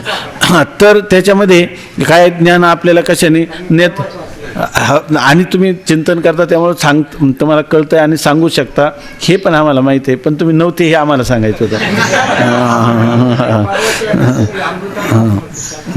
अमृतानुभव म्हणजे जे प्रत्यक्ष ज्ञान होतं, म्हणजे अमृतानुभवामध्ये असं सांगितलेलं आहे गुरुजींनी का 6 प्रमाणाने तुम्हाला मी ब्रह्म आहे असं ज्ञान होतं, असं सांगितलं. आपण एरवी काय म्हणतो, शब्द प्रमाणानेच हे ज्ञान होतं. त्याची अपूर्वता काय, फक्त श्रुतीनंच होतं, इतरांनी होत नाही. पण सगळ्या इतर प्रमाणं ह्या ब्रह्मज्ञानाला प्राप्तीला काय आहेत, उपोद्बलक आहेत असं सिद्ध केले. तिथं हा सांगण्याचा भाव आहे त्या ठिकाणी. आता इथं काय आहे, जीव ब्रह्माचा ऐक्य जे आहे, जीव ब्रह्माचा ऐक्य म्हणजे अभेदाला साधक अशा ह्या 3 प्रमाणं आपण पाहिली. आता जीव ब्रह्माच्या भेदाला बाधक युक्ती, युक्ती म्हणजे कोणता अर्थ, प्रमाणच आलं की नाही इथं. आता कोणत्या तरी युक्ती म्हणजे काय, प्रमाण. आणि तिथं श्रवणामध्ये युक्ती कोणती आहे, षड्लिंग. कृष्ण महाराज लक्षात आलं ना, श्रवणामध्ये युक्ती म्हणजे काय आहे, षड्लिंग. आणि तर युक्ती म्हणजे काय आहे, प्रमाण, प्रमाण विचार असा चालू आहे. लक्षात आलं ना, ते काही डोक्यात नाही ना राहिलं काही, नाही तर तिथं मान अपमान गोवे अवघे गुंडवणे ठेवावे. हां हां हां युक्ती, हां कळालं म्हणजे पहिलंच कळालेलं आहे. हां हां अनुपलब्धी राहिलं. हां नाही नाही नाही नाही आवड सगळे युक्ती म्हणजे सगळे प्रमाण घ्यायचे असं नाही. इथं शब्द प्रमाणाने तर सांगितलेलंच आहे, शब्द प्रमाणाने. हां काय शब्दाने सांगितलं, प्रत्यक्षाने सांगितलं, अनुमान झालं, उपमान झालं. अभाव प्रमेनी कसं काय चिंतन करायचं, कशा मनन कसं करायचं, कशा म्हणायचं चिंतन हे अभाव प्रमेनी कसं करायचं, कशासाठी, कशासाठी युक्ती. याच्यामध्ये ना 6 प्रमाणापैकी जे प्रमाणाच्या द्वारा तुम्हाला जीव ब्रह्माला साधक युक्ती मिळतील त्या प्रमाणाने चिंतन करायचं. याच्यामध्ये शब्द प्रमाणाने तर पूर्वी सांगितलेले ते प्रत्यक्ष इंद्रियाधिकांचा तर हा विषय नाहीच आहे याच्यामध्ये. बरं हे नित्य असल्यामुळे याला अभाव प्रमा काय सांगणार, अभाव प्रमाणाने काय तुम्ही त्याला सिद्ध करणार. तिथं जे सांगितलंय ना गुरुजींनी ते त्याला प्रौढीवाद म्हणतात. त्याला प्रौढीवादाने म्हणजे काय की तुम्ही जे म्हणता ना फक्त प्रत्यक्ष तुम्ही शब्द प्रमाणाने सांगता, आम्ही सगळ्या प्रमाणाने सांगतो. हां सगळ्या प्रमाण. मग तिथं तुम्ही म्हणा त्याचा अभाव कसा काय सांगाल तुम्ही. अभाव आम्ही सांगतो तदितर सर्व पदार्थांचा त्रैकालिक अत्यंत अभाव आहे असं. मग त्या प्रौढीवादाने म्हटलेले की आपली सरशी व्हावी म्हणून, समोरच्या वादामध्ये आपली सरशी व्हावी म्हणून ते म्हणजे फक्त शब्दच प्रमाण आहे. शब्द काय आम्ही 6 प्रमाणाने सिद्ध करतो. जगन्मिथ्यात्व सुद्धा 6 प्रमाणाने सिद्ध करतो आणि ब्रह्माचं सत्यत्व सुद्धा काय करतो 6 प्रमाणाने सिद्ध करतो. असं प्रौढीवादाने म्हणजे 2 पैलवानामध्ये जेव्हा एकमेकाला टक्कर देतात, हा काय होतो थोडासा मागं सरतो, मागं सरून नंतर काय करतो इतका ताकद धरतो की त्याला काय करतो एकदम कोलांट एवढ्या करत करतो. असं प्रौढीवादाने या ठिकाणी म्हटलेले. सोत्कर्ष हा स्वबुद्धी उत्कर्ष कथन आहे. स्वतःच्या बुद्धीचा उत्कर्ष सांगण्यासाठी आपल्याला अनभिमत जे एखादं मत आपल्याला मान्य नसेल ना तर त्याचा सुद्धा अंगीकार करणं याला म्हणतात प्रौढीवाद. काय सगळं स्वमत आपलं स्वबुद्धी उत्कर्षाय अनभिमत कथनम अनभिमत, आपल्याला ते मान्य नाही, परंतु त्याचं काय करायचं, तिथं कथन करायचं, असं प्रौढीवादाने म्हटलं आहे. आणि ते गुरुजींनी अमृतानुभवामध्ये दिलेले. इथं आता चिंतन कोणत्या करायचे, हे 3 प्रमाणं घ्यायची आणि भेदाला काय अभेदाला साधक युक्ती केल्या. आता भेदाला बाधक युक्तीचं चिंतन करायचं. भेद बाधक युक्त याच्यामध्ये आता प्रमाण सांगतात कोणते बघा. अनुमान प्रमाण प्रत्यक परचितो भेदो मिथ्या उपाध्याधीनत्वात् घटाकाश मठाकाशयो भेदवत यन्नैवं तन्नैवं यद औपाधिकं न भवति तन्मिथ्या न भवति यथा व्यावहारिक घटपटादि भेदः औपाधिकत्व अभावाद एव सत्या न मिथ्या तद्वत अतएव यत्र यत्र उपाधि निबंधना भेदः तत्र तत्र मिथ्या एव सहा. काही जर सांगायचं झालं तर सांगा, काय व्यतिरेकी अनुमान. तर आता याचं लक्षात येईल एवढं अन्वय अनुमान व्यतिरेकी त्याचं एवढं नाही, याच्यामध्ये दृष्टांत आहे एवढं जरी लक्षात आलं तर ठीक आहे. सांगतात प्रत्येक परिचितो भेदा मिथ्या. प्रत्येक आत्मा म्हणजे जीव आणि परिचिता म्हणजे ब्रह्म यांच्यामधला भेद काय आहे, मिथ्या. आपल्याला चिंतन काय करायचं, भेदाला बाधक युक्ती. मग आता आम्ही असं म्हणतो की प्रत्येक आत्मा आणि परमात्मा यांच्यामधला भेद कसा आहे, मिथ्या आहे, असं आमचं काय प्रतिज्ञा आहे ना. प्रतिज्ञा प्रत्येक आत्मा आणि परमात्मा, जीवात्मा आणि परमात्मा यांच्यामधला भेद मिथ्या आहे. का बरं मिथ्या आहे? मिथ्या तरी कशावर म्हणता, उपाधी अधीनत्वात. कारण तो उपाधीच्या अधीन आहे. म्हणजे उपाधी असेल तर भेद आणि उपाधी नसेल तर भेद नाही. घटाकाश मठाकाश भेद. उदाहरण काय देता, घटाकाश आणि मठाकाशाचं उदाहरण. घटाकाश आणि मठाकाशाचा भेद कशाच्या अधीन आहे, उपाधीच्या अधीन आहे. आणि जो उपाधीच्या अधीन भेद होतो तो सत्य नसतो. आता सांगतात यन्नैवं तन्नैवं, असं जे नाही तसं नाही. म्हणजे काय, यद औपाधिकम न भवती, जे उपाधीच्या द्वारा होत नाही, तन मिथ्या न भवती, ते मिथ्याही नसतं. मूळ आकाश जे जर त्याला उपाधी नसेल तर ते मिथ्या आहे का, नाही. तर त्याच्यामध्ये कोणता भेद होतो का, नाही. आणि उपाधी असला तर भेद होतो. जिथं जिथं उपाधी असेल तिथं तिथं काय होतं, भेद होतं. आणि उपाधी नसेल तर भेद नसतो, अभेदच असतो. आता बरोबर आहे ना. तर तिथं काय असतं, यद औपाधिकम न भवती, जे उपाधीनं युक्त नाही, तन मिथ्या न भवती, ते मिथ्याही नसतं. आता सांगा यथा व्यावहारिक घटपटादी भेदा औपाधिकत्व अभावादेव सत्या. व्यावहारिक घट आणि पट, बरोबर आहे ना. घट आहे, पट आहे, त्याच्या ठिकाणी उपाधीचा काय आहे, अभाव आहे. घट आणि मठ यांच्यामध्ये उपाधीचा काय आहे, अभाव आहे. त्यामुळं औपाधिकत्व अभावादेव सत्या, तो घटही सत्य आहे आणि पटही सत्य आहे. न मिथ्या, तो काही नाही, मिथ्या नाही. तद्वत त्याचप्रमाणे. आता कारण का, तर ज्या वेळेला आकाशाला घट आणि मठ उपाधी लागेल, बरोबर आहे ना, तर त्यावेळेला काय आहे, घट आणि मठ या उपाधीमुळं आलेलं, त्याच्यामध्ये आलेला जो भेद आहे तो भेद काय आहे, मिथ्या. परंतु उपाधीचा जर आपण उपाधीचा स्वीकार केला नाही तर मूळ आकाशाच्या ठिकाणी कोणताही भेद नाही. आणि जर उपाधीचा अभाव, औपाधिकत्वाचा अभाव असेल तर उपाधीचा जिथं जिथं अभाव आहे ते काय आहे, सत्य. मग आता आकाश जे आहे त्याला जर घट आणि मठ, बरोबर आहे ना, उपाधीचा अभाव असेल तर आकाश सत्य आहे की नाही, आकाश सत्य आहे. तद्वत त्याचप्रमाणे या ठिकाणी जर जीव आणि ईश्वर, आपलं माया आणि अंतःकरण किंवा अविद्या या उपाधींचा अभाव असेल तर ब्रह्माच्या ठिकाणी भेद सत्य आहे का मिथ्या आहे, तो भेद काय आहे, मिथ्या नाही. तसं नाही. यथा व्यावहारिक घटपटादी भेदा औपाधिकत्व अभावादेव सत्य. ज्याप्रमाणे व्यावहारिक घट आणि पटाद यांच्यामध्ये असणारा भेद, बरोबर ना, घट आणि पट यांच्यामध्ये असणारा भेद औपाधिकत्व अभावादेव, त्याच्या ठिकाणी उपाधिकत्वाचा काय आहे, अभाव. म्हणजे घटपटाची उपाधी नाही आणि पटगटाची उपाधी नाही. तसं आकाशाची घटही उपाधी आहे आणि पटही उपाधी आहे. त्यामुळं उपाधीमुळे झालेला भेद काय असतो, मिथ्या असतो. पण जर उपाधीचा अभाव असेल म्हणजे घटच आहे आणि घट म्हणजे पट नाही आणि पट म्हणजे घट नाही. घटपटाची उपाधी नाही आणि पट घटाची उपाधी नाही. पण घट आणि पट ह्यात आपलं घट आणि पट त्या दोन्हीमध्ये काय आहे, हे एकमेकाच्या उपाधी होत नाही. मग जिथं जिथं एकमेकाच्या उपाधी होत नाहीत तो पदार्थ काय असतो, सत्य असतो. तद्वत आणि तो पदार्थ न मिथ्या, तो पदार्थ मिथ्या नाही तद्वत. त्याचप्रमाणे यत्र यत्र उपाधी निबंधना भेदा तत्र तत्र मिथ्या एव सा. जिथं जिथं उपाधीशी संबंधित भेद असतो तो काय असतो? मिथ्या असतो. जसं आकाशामध्ये घट आणि मठ या उपाधी संबंधाने केलेला भेद आहे तो मिथ्या आहे. म्हणजे भेदाला काय झालं? भेदाला बाधक युक्ती झाली की नाही? जिथं जिथं उपाधी संबंधाने भेद आहे तो काय असतो? मिथ्या. मग जीव आणि ब्रह्म यांच्यातला भेद सत्य आहे का मिथ्या आहे?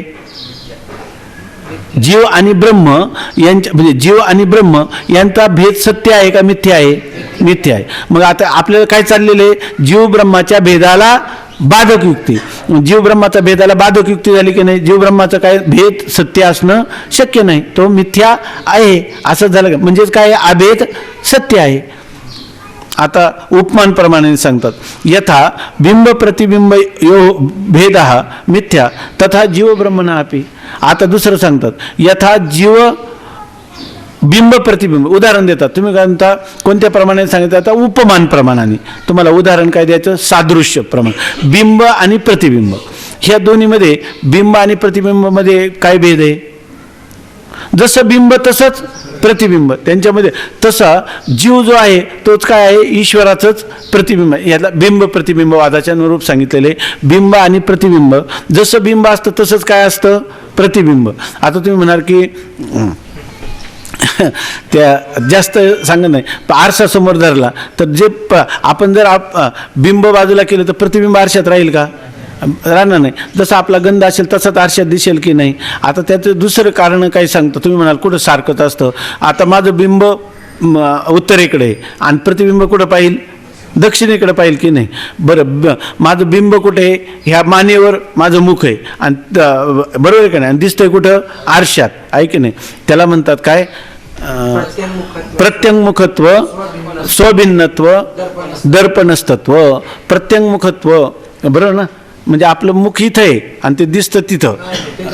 हां, तर आपलं महा तो का म्हणे मुख नाही दर्पणात. ते दर्पणस्तत्व दर्पणात दिसतं. आणि प्रत्यंगमुख म्हणजे आपलं स्वतःचं. हां, ते काय नाही, त्याला मग दुसरं नाव आहे.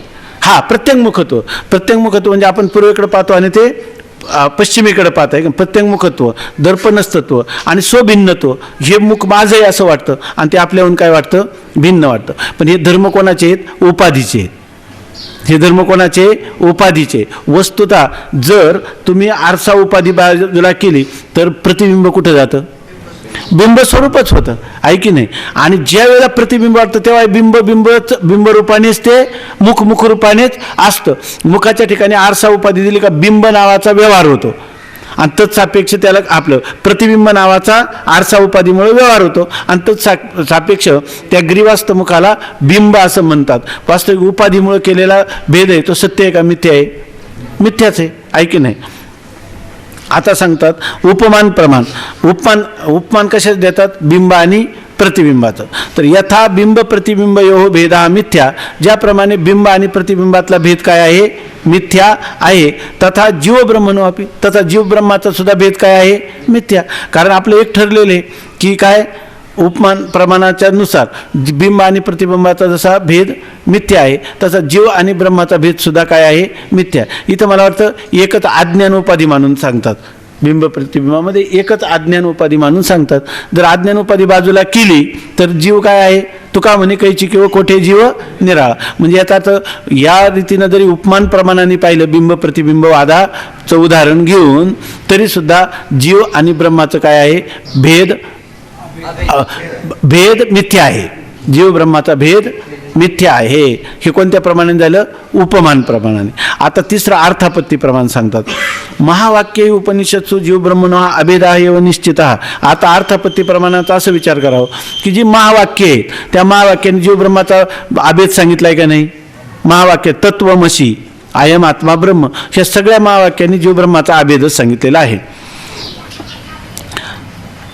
यदि प्रतीयमानः अपि भेदः वस्तुतः न मिथ्या तरी महावाक्ये अभेदः न प्रतिपाद्येत. जर आपल्याला जरी हा सगळा भेद प्रतीतीला येत असला तरी सुद्धा जर हा भेद सत्य असता तर महावाक्याने अभेद प्रतिपादन केला असता का? नाही. ऐक, आपल्याला प्रतीतीला काय येतो? भेद. पण आपण अर्थापत्ती प्रमाणाने विचार काय करतो?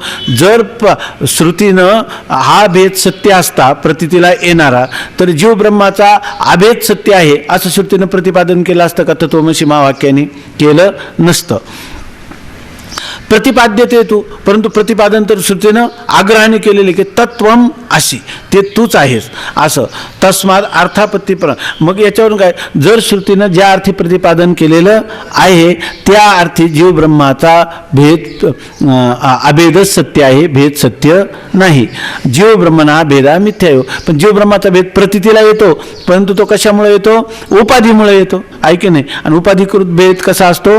मिथ्याच असतो. त्याप्रमाणे जीव, आणि इथं श्रुती प्रमाण, अर्थापत्ती प्रमाण म्हणजे श्रुती वचन ज्या अर्थी जीव ब्रह्माचा भेद सांगत नाही, अभेदच सांगते, त्या अर्थी प्रतीतीला येत असला, जसं आपल्याला लठ्ठपणा प्रतीतीला येतो, त्यावरून आपण काय म्हणतो? रात्री जेवण करतो. तसं ज्या अर्थी श्रुती प्रतिपादन करते त्याच अर्थी काय आहे? जीव ब्रह्माचा भेद जो आहे तो काय आहे? मिथ्या आहे, प्रतीतीला येत असला तरी. महावाक्यही अभ्यान प्रतिपाद्यते तू, तस्माद अर्थापत्ती प्रमाणात अपि जीव ब्रह्मणा भेदा मिथ्यायो. म्हणून अर्थापत्ती प्रमाणावरूनही जीव ब्रह्माचा भेद काय आहे? मिथ्याच आहे. मग जीव ब्रह्माच्या भेदाला बाधक युक्ती झाली की नाही? आता कोणते प्रमाण पाहिले आपण? पहिलं प्रमाण पाहिलं अनुमान प्रमाण, दुसरं पाहिलं उपमान प्रमाण, तिसरं पाहिलं अर्थापत्ती प्रमाण. आता अनुपलब्धी प्रमाण. अनुपलब्धी प्रमाण सांगतात जागृत स्वप्न अनुपलब्धी, जगत मिथ्या कसं आहे? म्हणजे जीव ब्रह्माचा भेदाला बाधक युक्ती.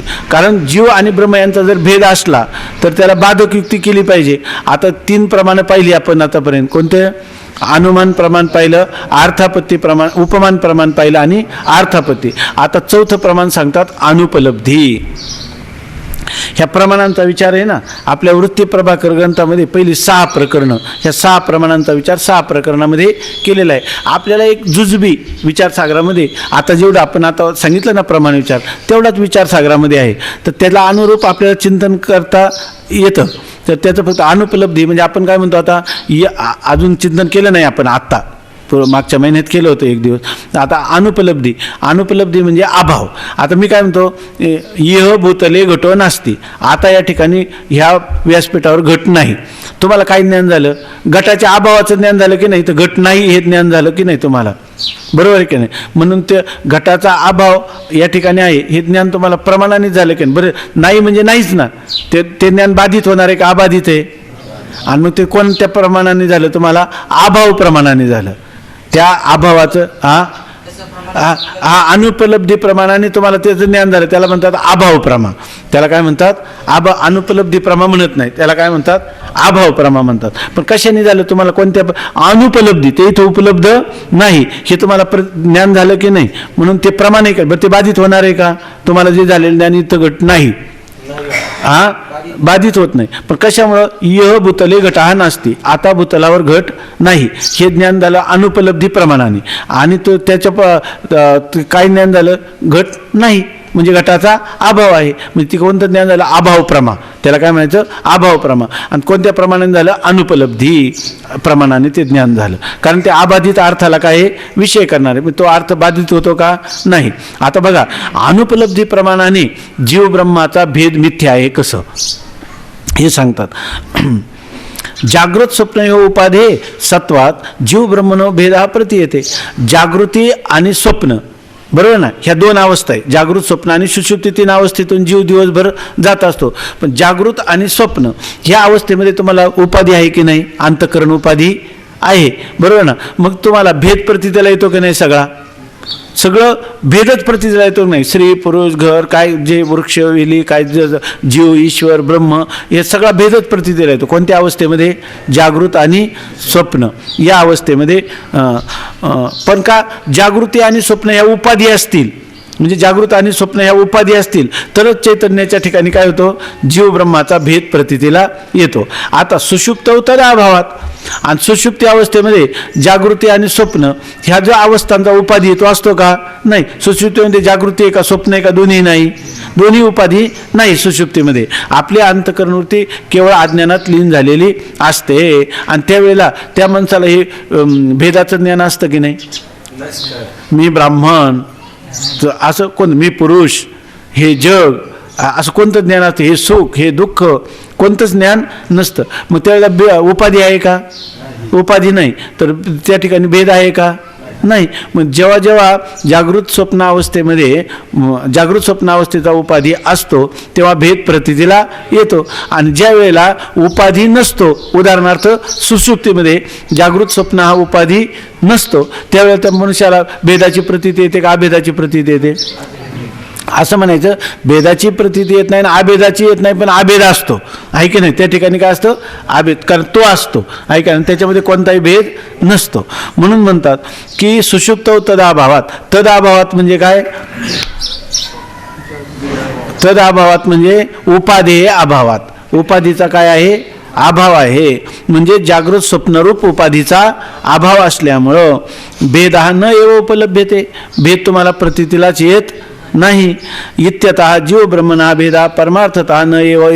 जीव ब्रह्माचा भेद हा परमार्थता नाहीच आहे. परमार्थता म्हणजे जर वास्तव असलं तर ती जागृती येऊ, स्वप्न येऊ, सुषुप्ती येऊ, तरी भेदाची काय झाली पाहिजे? प्रतीती. आणि होते का? होते कुठं? जेव्हा जागृत स्वप्नाची उपाधी आहे तेव्हा होते, आणि त्याची उपाधी नसेल तेव्हा होत नाही. म्हणजे याचा अर्थ जागृत स्वप्नामध्ये जी भेदाची प्रतीती येते तो भेद सत्य आहे का मिथ्या आहे? मिथ्या आहे. सत्य असता तर काय झालं असता? सुषुप्तीमध्ये पण त्याची प्रतीती आली असती. सत्य कशाला म्हणतात? त्रिकाला बाधित. आता या जागृत स्वप्नाचा जो अनुभव आहे तो त्रिकाला बाधित आहे का? नाही. सुषुप्तीमध्ये तो नाही. म्हणजे त्याचा अर्थ तो कोणता अनुभव आहे? मिथ्या, आहे की नाही? जीव ब्रह्मनो भेदा परमार्थता न एव इति निश्चयते. आपल्याला निश्चय करता येतो की नाही जीव ब्रह्माचा भेद सत्य नाही? असं कोणत्या प्रमाणाने कळलं आपल्याला? अनुपलब्धी या प्रमाणावरून कळतं. इति अनुपलब्धी प्रमाणम एवमेता भेद खंडन युक्तया. अशा प्रकारचा भेदाचा खंडन करणाऱ्या युक्ती. थोडक्यात काय मनन कशाला म्हणतात? तर जीव आणि ब्रह्म यांच्या ऐक्य निश्चयाला साधक युक्ती किंवा प्रमाण विचार, आणि जीव ब्रह्माच्या भेद निश्चयाला बाधक युक्ती. अशा प्रकारचं अद्वैत. आता सगळ्या ठिकाणी काय राहिलं? वस्तू एकच राहिली की नाही? अद्वैत. ते अद्वैत तर काय उपाधी कृत असल्यामुळे ते कसं आहे? कल्पित आहे. आणि वास्तव काय आहे? वास्तव अद्वैत आणि कल्पित द्वैत. असं आपल्याला कळलं की नाही? मग आता ब्रह्मस्वरूपाच्या ठिकाणी कोणत्या प्रकारचा भेद आहे का? जीव आणि ईश्वर असा भेद आहे का? जीव असा भेद आहे का? जीव जड असा भेद आहे का? जड ईश्वर असा भेद आहे का? जड असा भेद आहे का? कोणत्याही प्रकारचा भेद नाही. आणि हे असं जर आपण चिंतन केलं, ह्या चिंतनाला ग्रंथ पाहिजे का एकटंच बसलं पाहिजे? एकटंच बसून चिंतन करायचं. ह्या ज्या दिशा आहेत ह्या दिशेने करायचं. मग समजा इथं जे उदाहरण दिले, तुम्हाला जर एखादं नवीन उदाहरण आठवलं, इथं रज्जू सर्प म्हटलं, तुम्हाला स्वप्नच आठवलं, किंवा काही वेळेला तुम्हाला आता त्या उपाधी वेगळे काय स्फटिक आणि शिळा यांचं उदाहरण आठवलं, जास्वंदीचं फुल आणि काच, तर आपल्याला काच कशी दिसते? लाल दिसते. वास्तविक काचेचा रंग आहे का फुलाचा रंग आहे? फुलाचा रंग बसतो. तर वेगळं केलं तर दिसेल का? नाही. बरं, दिसला तरी खरा आहे का? दिसला तरी आपल्याला माहिती आहे हा काचेचा नाही, हा जास्वंदीचा फुलाचा आहे. कशामुळे आला? दोन्हींचा संसर्ग झाला म्हणून आला. त्याच्यामुळे हा झाला अध्यास. असं अनेक अंगाने आपल्याला हे युक्ती शिकवायला ते लागणारच आहे. पुन्हा पुन्हा अनेक उदाहरणं येणारच आहे. या पद्धतीनं आपण चिंतन केलं तर काय होतं? जीव ब्रह्माच्या साधक आपलं अभेद निश्चयाला साधक आणि भेद निश्चयाला बाधक अशा यौक्तिक, आणि त्याचं पर्यवसान काय झालं पाहिजे? अद्वैत ब्रह्मामध्ये पर्यवसान होणारं जे चिंतन आहे तर त्याला काय म्हणतात? मनन असं म्हणतात. आता आपलं झालं आत्मा वा अरे श्रोतव्य मंतव्य, श्रवण आणि मनन झालं. आता राहिलं काय? निधिध्यासन, की जे अंतरंग साधन आहे. उद्या पाहू. पुंडलीक वरदा हरी विठ्ठल श्री ज्ञानदेव तुकाराम ज्ञानेश्वर महाराज की जय.